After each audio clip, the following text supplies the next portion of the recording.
जैसे हमारा प्रीवियस जो टॉपिक था parts of speech, 8 parts of speech होते हैं। आज हमारा जो है मजमून है, जो आज हम पढ़ेंगे, टॉपिक हैं व्हाट इज़ वर्ड, लफ्ज़ क्या है। Group of letters, group of letters which give complete meaning and sense. Word mean लफ्ज़, word mean लफ्ज़। लफ्ज़ किसको कहते हैं? ग्रुप ऑफ लेटर्स होते हैं इसमें। देखिए हमारे जो इंग्लिश के लेटर्स हैं, इंग्लिश अल्फ़ाबेट्स जो हैं हमारे, वो 26 हैं। इनको मिल के ही किसी लफ्ज़ में 5 लेटर्स होते हैं, किन में 2 होते हैं, किन में 3 होते हैं, 4, 5। मीन इन लेटर्स को मिल के ही हमारा क्या बनता है? वर्ड, लफ्ज़ बनता है। ठीक है, जैसे कि मिसाल मैं आपको दे रहा हूँ, बुक, बुक 1 2 3 4, ये 4 लेटर्स का बना हुआ है। इसमें एक जो मेन बात है, जो मैं आप लोगों को, लफ्ज़ हम उसको कहते हैं जो हमें कंप्लीट माना दें, कंप्लीट मीनिंग दें, complete meaning, complete meaning and sense, and sense, मकसद। सपोज करें अगर मैं कोई रॉन्ग लफ्ज़ देखें, इसी बुक को मैं ट्रिपल ओ देता हूँ, देखें 1 2 3 4 5, ये लफ्ज़ आप लोगों ने कभी सुना है ही नहीं। हालांकि ये भी ग्रुप ऑफ लेटर्स हैं, ये भी ग्रुप ऑफ लेटर्स हैं, मीनिंग कि कोई माना ही नहीं है। ये ज़रूरी नहीं आप ना कहें कि आपका जो लफ्ज़ हो वो ग्रुप ऑफ लेटर्स हो।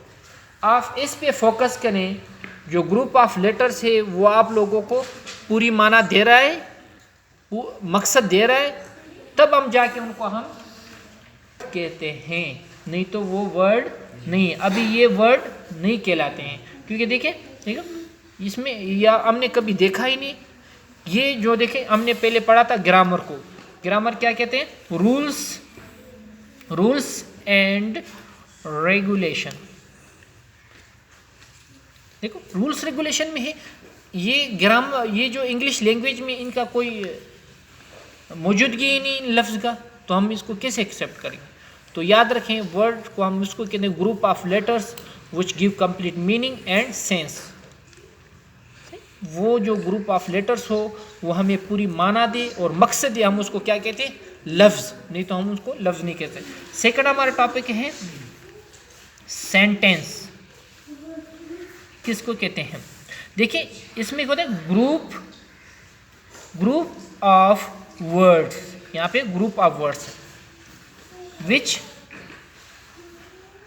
गिव कंप्लीट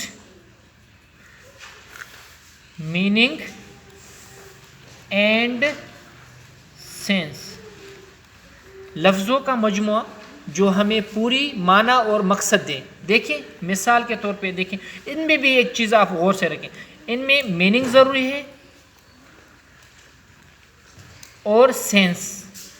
इनमें भी ये दो चीज़ आपको फोकस करनी। वो जुमला जो आप लिख रहे हैं वहाँ पे आपको माना दे रहे, वो जो जुमला आप लिख रहे वहाँ पे आपको मकसद दिखा रहा है। ये दोनों चीज़ें अगर उनमें हैं तो उनको हम सेंटेंस कहेंगे, नहीं तो हम नहीं कहेंगे। जैसे देखें, आई एम अ स्टूडेंट, मैं एक शागिर्द हूँ, मैं एक शागिर्द हूँ। अब देखो अगर मैं इस तरह लिखूँ, आई स्टूडेंट एम अ,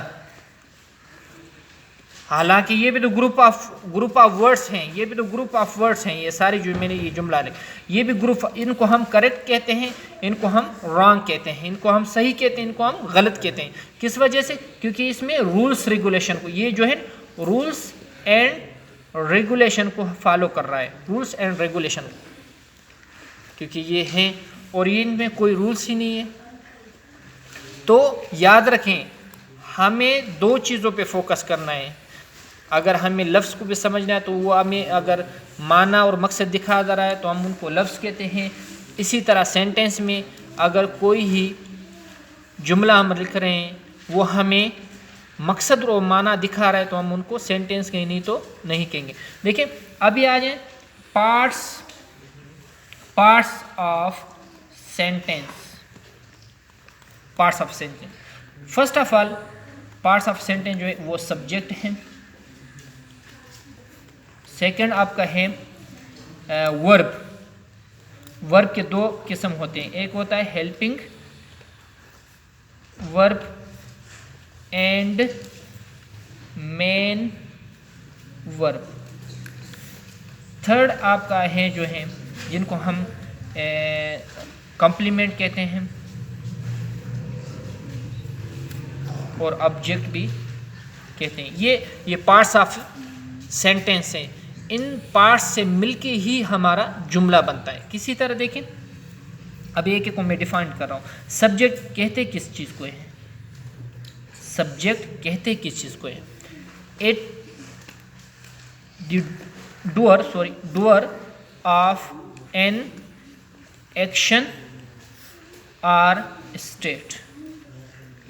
बाज लोग ये कहते हैं doer of an action, subject doer of an action है, मीन सब्जेक्ट का काम ही एक्शन है। सब्जेक्ट का काम क्या है? एक्शन है। ज़रूरी नहीं है कि वो एक्शन आप उनको कहला सके।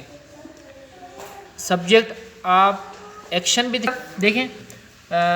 सेकंड देखो, I am a student,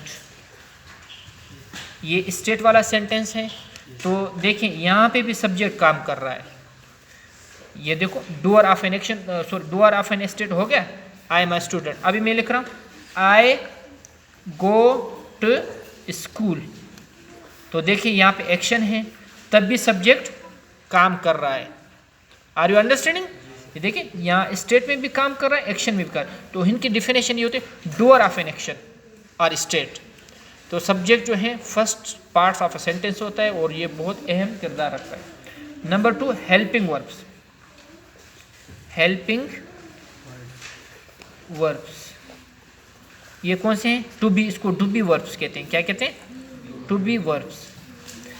is हैं, एम आर वगैरह वगैरह, ETC वर्ब, इनको कहते हैं हेल्पिंग वर्ब्स। ये भी हिस्सा है। दूसरा इनके अंदर मैंने दो चीज़ें लिखी हैं, helping verb and main verbs. अब देखो मेन वर्ब्स को आप देखें सेम ही, मेन वर्ब। मेन वर्ब आपके कौन से हैं? गो, ईट, कम वगैरह, ETC, ये मेन वर्ब है। ये भी हिस्सा है सेंटेंस का। और थर्ड जो है हमारा, जिसको हम कम्प्लीमेंट कहते हैं, complement. It denotes the subject, ये सब्जेक्ट को दिखाता है। किसी तरह देखें, आई एम अ बॉय, मैं एक लड़का हूँ। देखो ये सब्जेक्ट हो गया, ये आपका हेल्पिंग वर्ब हो गया, ये आर्टिकल है, इसको बाद में पढ़ेंगे, और ये आपका कम्प्लीमेंट हो गया। इसको मैं छुपाता हूँ। आई एम अ, मैं हूँ एक, क्या आप क्या हो? I am a boy. तो वाकई अगर कम्प्लीमेंट ना है, नहीं है कोई किसी सेंटेंस में, तो वो सेंटेंस जाहिर नहीं होता है। तो देखो ये कम्प्लीमेंट किसको दिखाता है? सब्जेक्ट को। सही है। और दूसरा है ऑब्जेक्ट। ऑब्जेक्ट को हम डिफाइन, ऑब्जेक्ट इनकी डिफिनेशन है एफेक्ट थिंग्स और पर्सन।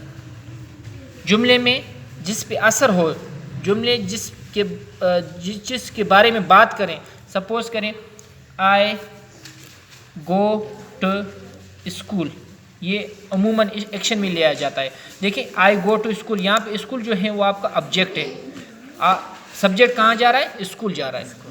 अहमद कहाँ जा रहा है? स्कूल। कोई भी आप नाम है, सही है। ये हो गए हमारे पार्ट्स ऑफ सेंटेंस।